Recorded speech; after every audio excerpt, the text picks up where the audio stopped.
wabarakatuh Ananda semua. Waalaikumsalam warahmatullahi wabarakatuh, Bu.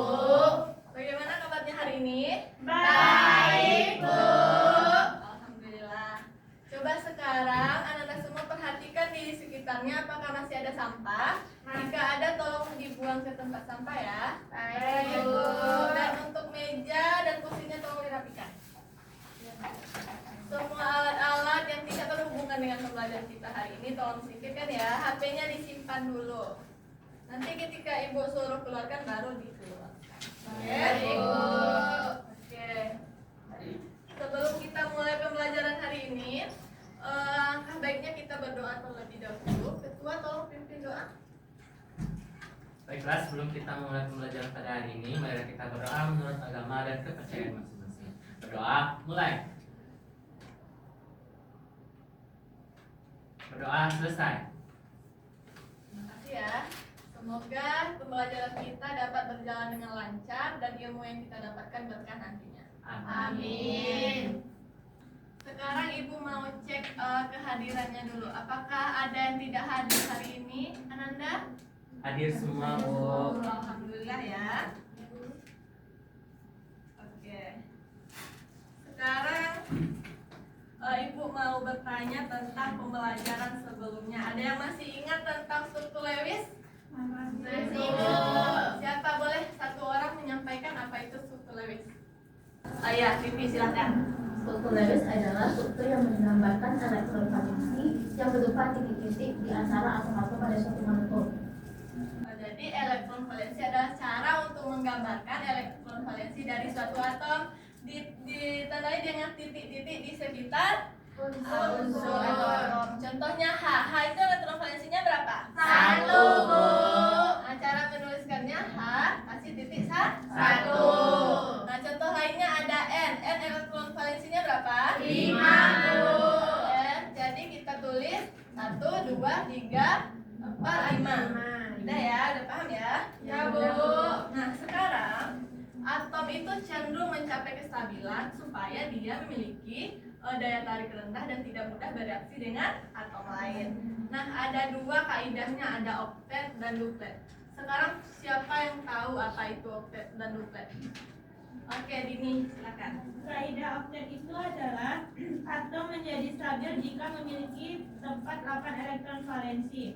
Kalau kaidah duplet itu atom menjadi stabil jika memiliki tempat 2 elektron valensi, Bu. Oke, terima kasih Dini, betul sekali ya. Jadi Ibu rasa Anda semua sudah paham dengan materi struktur Lewis sama kestabilan atom. Oke, Ibu lanjut. Sekarang Ibu mau Anda semua perhatikan video yang udah Ibu tampilkan di depan. Nanti Ibu minta salah satu menyimpulkannya ya. Ibu perhatikan. Terdapat dua elemen yang mendukung nyala api. Hidrogen, gas yang mudah terbakar dan sering dianggap sebagai bahan bakar masa depan. Lalu oksigen, unsur yang menjadi inti dari setiap proses pembakaran. Dua elemen ini tampaknya tak terpisahkan dari panas dan nyala. Namun, ketika keduanya bertemu dan bersatu, apa yang dihasilkan? Bukan api yang lebih besar, melainkan sesuatu yang sepenuhnya berlawanan. Air, zat yang dikenal sebagai pemadam api paling efektif. Fenomena ini seolah menjadi ironi alam yang mengejutkan. Bagaimana dua unsur yang identik dengan kekuatan api dapat berubah menjadi musuh api? Nah, sudah. Sekarang coba satu orang menyampaikan kesimpulan dari video tadi. Siapa yang bisa? Oke, Mutia. Dari video yang tadi itu dapat saya simpulkan bahwa hidrogen dengan oksigen akan berikatan itu akan membentuk air. Ya, betul sekali ya. Dari video tadi kita dapat menyimpulkan bahwa unsur penyusun api itu hidrogen dan oksigen itu ketika dia berikatan malah membentuk air. Menarik bukan belajar kimia? Jadi kita tahu ternyata air ini terbentuk dari hidrogen dan oksigen gitu. Sesuai materi kita pada hari ini yaitu ikatan ion dan ikatan kovalen. Paham semua? Paham, Bu. Oke, kita lanjut ya. Nah, untuk pembelajaran hari ini ada tujuan pembelajarannya yaitu menjelaskan perbedaan ikatan ion dan ikatan kovalen berdasarkan proses pembentukan ikatannya. Paham dengan tujuan pembelajarannya Ananda semua? Paham, Bu. Paham ya? Nah, di sini juga Ibu ada penilaian. Yang pertama itu sikap. Sikap Ibu nilai selama observasi dalam diskusi. Itu ada jujur, bertanggung jawab, dan percaya diri. Lalu untuk keterampilan Ibu nilai selama presentasi dan penilaian LKM. Serta kriterianya itu ada komunikasi dan kolaborasi. Nah, untuk aspek pengetahuan itu Ibu ambil dari nilai post-testnya, tanya jawab, dan hasil diskusi. Nah, untuk post-test nanti Ibu ada hadiah untuk 3 orang yang meraih nilai tertinggi. Jadi Ibu harapkan Ananda semua dapat mengikuti pembelajaran hari ini dengan baik dan maksimal. Oke. Sebenarnya Ibu ada pretest ini untuk mengetahui seberapa pengetahuan awal Ananda mengenai materi yang akan kita pelajari. Boleh Ananda semua di-scan dulu barcode-nya. Coba. Baik, Bu. Tidak usah takut salah, ini hanya untuk mengetahui pengetahuan awal Ananda ya. Ya, Ya, Bu. Bu. Sudah? Sudah, Bu. Bisa kita mulai? Bisa, Bu. Mulai ya. 1, 2, 3. Ananda jawab saja sesuai pengetahuan Ananda. Yang pertama.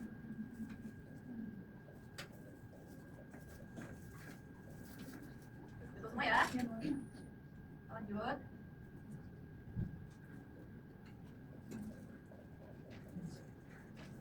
Ya, ada yang salah, tidak apa-apa. Lanjut lagi.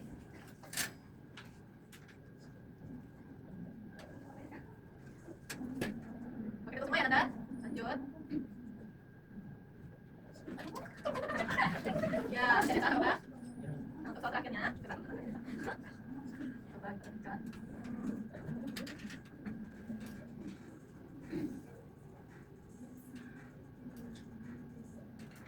Oke, nggak apa-apa ya, ada yang salah. Kita akhiri, kita lihat siapa pemenang untuk pretest kita kali ini. Ada Y, itu siapa? Oke, tepuk tangan.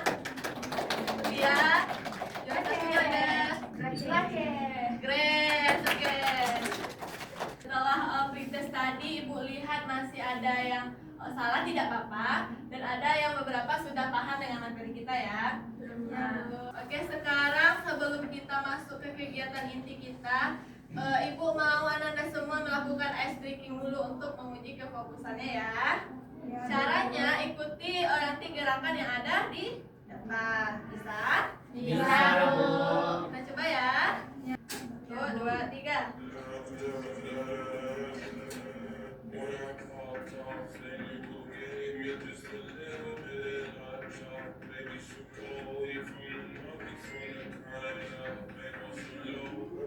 Udah, tepuk tangan dulu kita. Lihat semua udah fokus dengan itu ya. Oke, sekarang Ibu mau Ananda semua duduk sesuai kelompok yang udah Ibu bagi di pertemuan sebelumnya. Bisa? Bisa, Bu. Coba bentuk kelompoknya 3 kelompok sesuai yang Ibu bagikan kemarin ya. Ya, Bu. KM. Kita pahami ya. Ganti kelompoknya lihat tuh.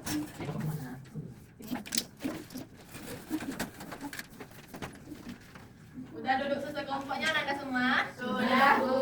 Udah dapat LKM masing-masingnya ya? Sudah, Bu. Nah, coba buka di bagian stimulus. Coba semua buka di bagian stimulus. Ada nampak gambar? Ada, Bu. Seperti yang Ibu tayangkan gambar ini kan? Iya, Bu. Ini ada gambar apa? Air. Air sama Garam. Nah, ada molekulnya juga ya. Ini cara mencapai kestabilan masing-masing molekulnya dan ikatannya. Paham? Paham, Bu. Nanti silakan Anda semua baca di stimulus, ada pernyataan yang Ibu berikan. Itu dipahami dulu selama 5 menit. Coba dipahami dulu. Ya, Ibu. Udah dipahami stimulusnya Ananda? Sudah, Bu. Nah, sekarang coba lihat di LKM-nya ada identifikasi masalah. Ada ya? Ada, Bu. Sekarang coba tuliskan pertanyaan 3 pertanyaan mengenai stimulus kita. Coba sekarang tuliskan 3 pertanyaan di masing-masing LKM-nya. Lu kasih waktu 5 menit. serta berikan jawaban sementara untuk pertanyaan yang kalian buat ya. Sekarang Ibu mau salah satu perwakilan kelompoknya menyampaikan pertanyaan yang udah dibuat. Siapa yang bisa? Saya, Bu. Oke, Weni, silakan. Bu, izin saya cerita, Bu. Ya, boleh. Untuk pertanyaan pertama dari kelompok kami, yang pertama yaitu mengapa atom-atom penyusun H2O dan NaCl itu mencapai kestabilan yang berbeda-beda. Lalu yang kedua, jenis ikatan apa yang terbentuk pada H2O dan NaCl itu? Oke, dari kelompok Weni ada dua pertanyaan, yaitu yang pertama, kenapa penyusun atom H2O dan NaCl itu membentuk kestabilan dengan cara yang berbeda? Yang kedua, itu jenis ikatan apa yang terbentuk pada H2O dan NaCl? Sekarang, siapa yang bisa menjawab pertanyaan nomor 1? Nah, oke, kepada Grace. Karena atom penyusunnya berbeda, Bu. Karena atom penyusunnya berbeda. Ada jawaban lain? Oke. Karena jumlah elektron valensinya berbeda, Bu. Karena elektron valensi berbeda. Ada dua jawaban ya, kita simpan dulu. Untuk jawaban pertanyaan nomor 2, siapa yang bisa? Ada? Saya, Bu. Oke, apa? H2O itu ikatannya kovalen, Bu. NaCl ion.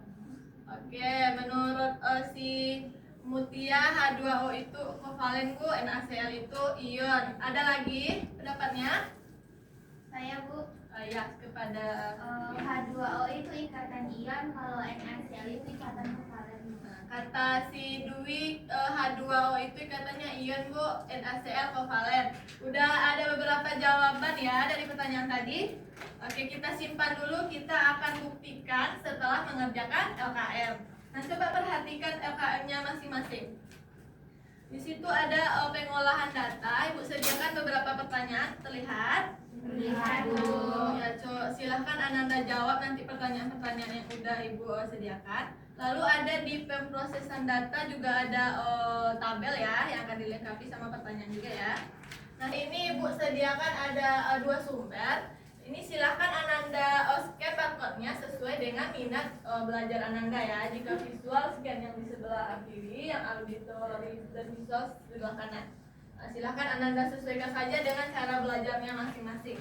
Bisa ya Ibu kasih waktu 20 menit untuk mengerjakannya, cukup? Cukup. Bisa ya, silahkan Ananda kerjakan mulai dari sekarang. Jika ada yang ragu atau mau bertanya, silahkan bertanya kepada Ibu ya. Baik, Bu.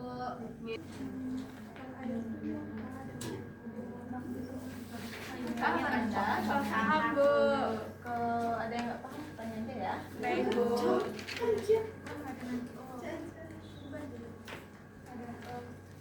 Ini paham? Yang mana?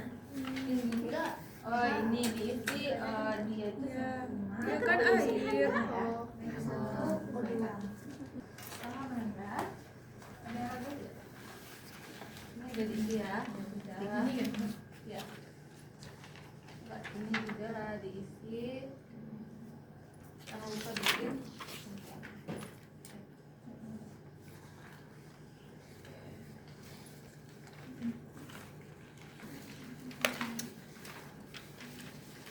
Ini kelompok ini minat belajarnya yang mana? Auditory, Bu. Scan aja ya. Iya, Bu.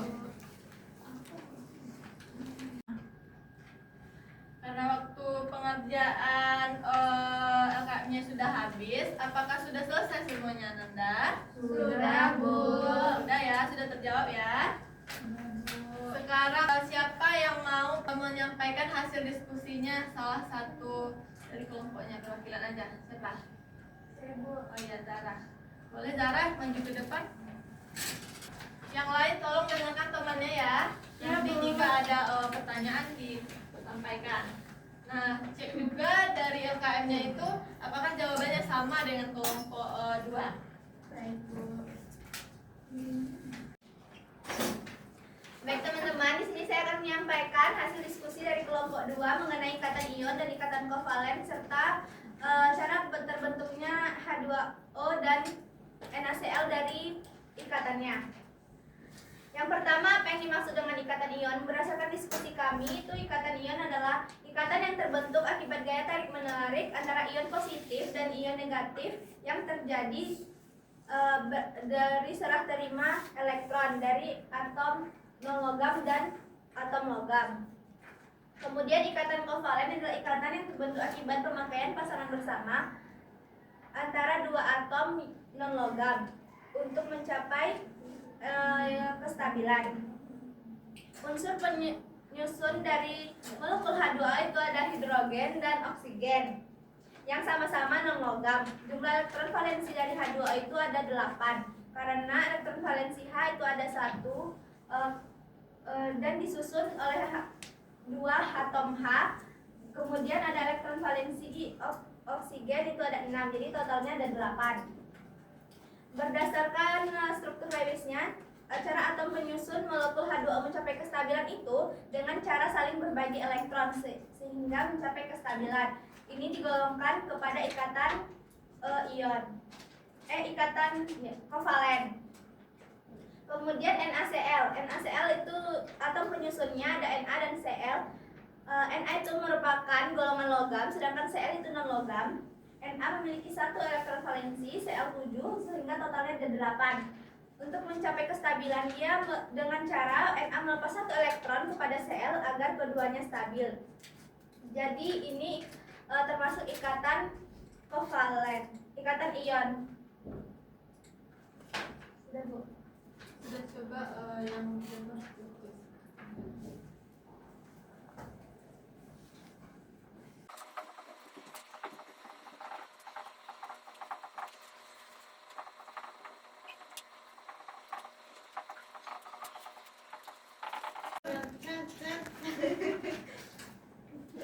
Jadi teman-teman, berdasarkan data yang kami kumpulkan melalui bahan ajar dan video pembelajaran, di sini MgCl2 unsur penyusunnya itu Mg itu logam, Cl juga logam, non logam.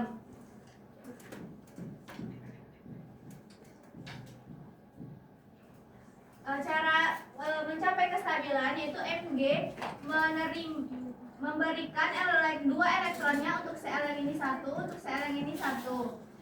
Berarti dia itu serah terima elektron termasuk jenis ikatan ion. Untuk Na2O, Na itu logam, O itu non logam, sama dengan yang tadi yaitu serah terima elektron, itu ikatan ion. Untuk O2 itu sama-sama non logam. Cara mencapai kestabilan itu dengan pemakaian bersama pasangan elektron. Ikatannya itu ikatan kovalen. Untuk CaCl2 itu Ca itu logam, Cl itu non logam. Cara mencapai kestabilan itu dengan serah terima elektron, itu ikatan ion. Kemudian CH4, C itu non logam, H itu non logam. Cara mencapai kestabilan itu dengan pemakaian pasangan bersama elektron, itu ikatan kovalen. CaO, Ca itu logam, O itu non logam. Dengan cara serah terima elektron untuk mencapai kestabilan, itu ikatan ion. Kemudian sekian hasil diskusi dari data yang telah kami kumpulkan. Apakah dari teman-teman ada yang ingin ditanyakan? Tadi sebelumnya perkenalkan nama saya Ramayani dari kelompok 1. Saya ingin bertanya kepada kelompok 2. Mengapa proses pembentukan air atau H2O menggunakan mekanisme pemakaian bersama pasangan elektron, sedangkan pada garam dapur atau NaCl terjadi melalui serah terima elektron? Oke, terima kasih Bella. Pertanyaannya itu proses pembentukan H2O.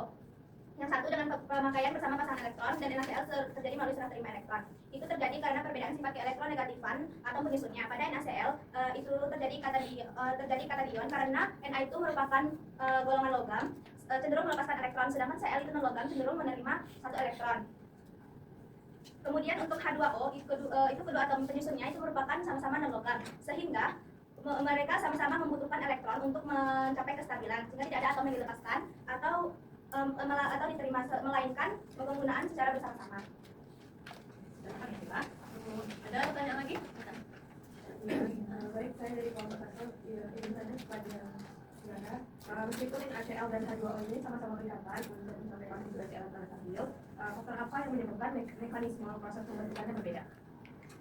Oke, baik Gina. Pertanyaannya faktor apa yang menyebabkan prosesnya itu berbeda? Sama dengan pertanyaan Bella tadi, itu faktor utamanya karena atom penyusunnya itu atau unsur penyusunnya itu berbeda. Untuk NaCl itu atom logam dan non logam. Di mana perbedaan kemampuan menarik elektron itu memicu terjadinya serah terima elektron. Satu dapat menerima, satu mendonorkan elektron. Sedangkan untuk H2 itu terbentuk dari atom sesama unsur non logam, sehingga dapat terjadi pemakaian pasangan elektron secara bersamaan. Ya. Tidak ada lagi yang mau bertanya kepada Saudara Zahra? Tidak ya? Alhamdulillah, tutup. Baik, terima kasih Ibu dan teman-teman. Saya akhiri hasil diskusi dari kelompok 2. Assalamualaikum warahmatullahi wabarakatuh. Waalaikumsalam warahmatullahi wabarakatuh. Setelah Zahra mempresentasikan atau menyampaikan hasil diskusinya tadi, coba perhatikan jawaban sementara yang Ananda bikin sebelumnya. Identifikasi masalah. Apakah sudah benar semuanya jawabannya? Belum. Semua ya, tapi sudah paham ya? Sudah, Bu. Sudah, Bu. Sudah, kelompok ini? Sudah, oke. Nah, kita lanjut ke penarikan kesimpulan. Nah, dari pertanyaan-pertanyaan yang udah Ananda buat atau kerjakan di LKM tadi, coba salah satu dari murid menyimpulkan apa? Saya, Bu. Ya, silakan lagi. Terima kasih, Bu. Sebelum H2O termasuk ikatan kovalen karena berasal dari dua unsur non-logam sehingga terjadi pemakaian bersama. Elektron ini disebabkan karena unsur non-logam cenderung menerima elektron. Lalu NaCl itu termasuk ikatan ion karena berasal dari unsur logam yang cenderung melepas elektron dan non-logam cenderung menerima elektron sehingga terbentuk ion negatif dan ion positif. Oke, terima kasih Zaki. Betul ya? Apakah semua kelompok sudah betul kesimpulannya? Sudah, Bu. Sudah ya. Nah, sekarang coba kembali duduk seperti semula dan kumpulkan LKM.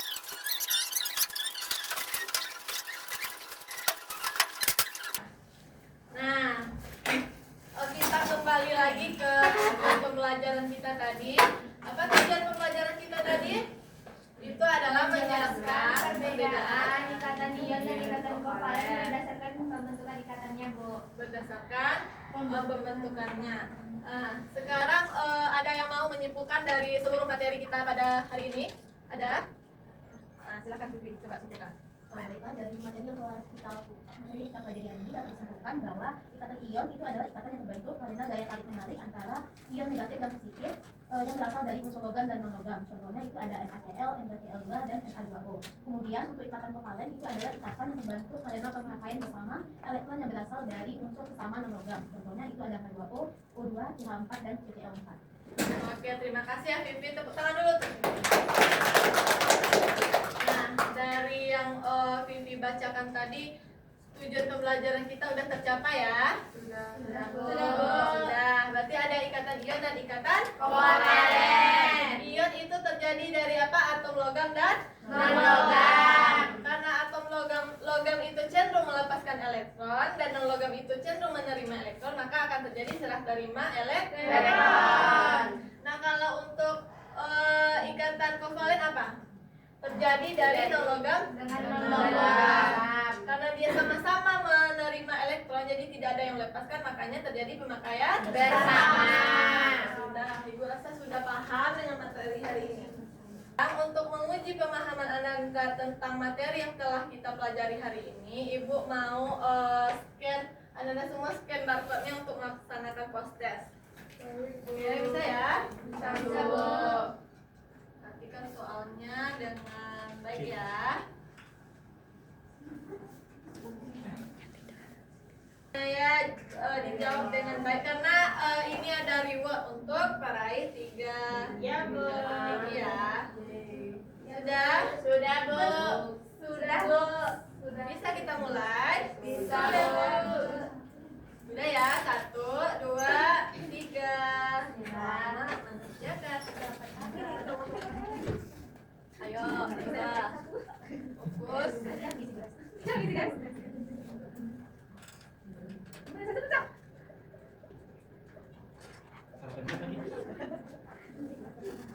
Perhatikan. Ya, ini masih ada yang salah, ini kenapa nih? Kurang fokus, Bu. Kurang fokus. Ya, Bu. Nggak masalah. Perhatikan baik-baik ya, anak ya.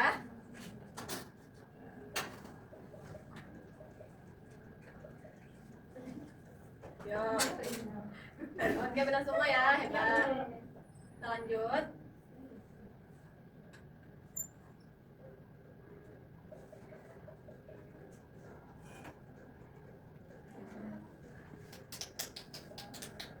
Nah, ada 4 orang yang salah ini kenapa? Belum paham atau gimana nih? Salah aja. Oke. Ada Sigma Boy. Siapa tuh? Ya, Bu. Oke. ya. Yang lain coba kejar lagi poin temannya. Ayo lo. Wah, kita salah aja. Mari. Masih ada yang salah kenapa nih? Ini soal terakhir ya, Nanda. Masih dengan Sigma Boy. Ini soal apa? Bukan, masih ada 2 soal lagi. Masih bisa mengejar. Yang baik. Wow, betul semua ya. Sigma Boy. Masih ada, Bu? Ada 2 soal lagi. Oh my god, Bu.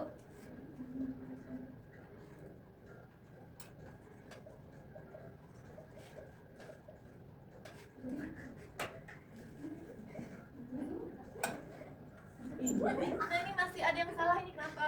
Ngebrand, Mbak. Terus ya fokus. Masih dengan Sigma Boy. Masih ada, Bu. Ini soal terakhir Anda. Ya. Ayo, ya. Kita lihat. Siapa pemenangnya? Ya, turun dari 1. 3 diraih oleh Sigma Boy nomor berapa ya? Iya. Yang pertama siapa?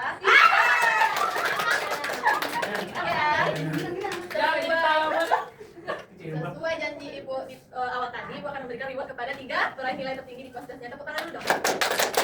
Memberikan kepada siapa yang nomor pertama? Terima kasih Ibu. Ya. Dua siapa dua? Nomor 3 siapa dulu? Ya. Nah, perhatikan dulu Nanda semua. Nah, tadi udah Ibu lihat nilai post testnya udah mulai lumayan ya, tapi ada salah karena apa tadi? Tidak fokus ya, salah mencet ya, tidak apa. Nah, bagi Ananda yang belum dapat reward dari Ibu, tidak usah berkecil hati karena Ibu sudah bangga pada Ananda semua karena sudah belajar dengan aktif pada hari ini dengan maksimal lah pokoknya ya. Ya Bu. Oke, Bu, ucapkan terima kasih. Nah, untuk sekarang kita kembali fokusnya ke depan ya. Ya, Bu. Oke. Nah, sekarang Ibu mau tanya, bagaimana perasaan Ananda setelah mengikuti pembelajaran pada hari ini? Senang, Bu. Senang ya? Ya. Masih ada materi yang belum dipahami Ananda? Tidak, Bu. Ya, oke, alhamdulillah berarti kita sudah berada di penghujung kegiatan pembelajaran kita. Nah, sekarang coba perhatikan ke depan, ini ada apa? Ada tugas ya, jadi Ananda harus mengerjakan tugas ini secara individu. Nah, coba nanti Ibu share aja ke grup. Nah, ini Ananda kerjakan dan dikumpulkan minggu depan ya. Ya, Bu. Untuk materi selanjutnya, silakan Ananda pelajari tentang jenis-jenis ikatan kovalen. Kovalen, paham? Paham, Bu.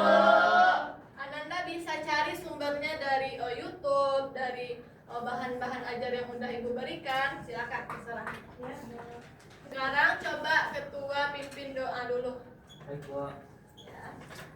Sebelum kita menutup pembelajaran kita pada hari ini, marilah kita bersyukur menurut agama dan kepercayaan masing-masing. Bersyukur, mulai. Bersyukur, selesai. Oke, terima kasih ya, Zaki. Nah, mungkin sekian dari Ibu pada hari ini. Bu, mohon maaf jika ada kesalahan atau penyampaian kurang yang di hati Ananda. Ibu ucapkan terima kasih sekali lagi yang udah berpartisipasi aktif dalam mengikuti pembelajaran hari ini. Dan Ibu tutup, wassalamualaikum warahmatullahi wabarakatuh. Waalaikumsalam warahmatullahi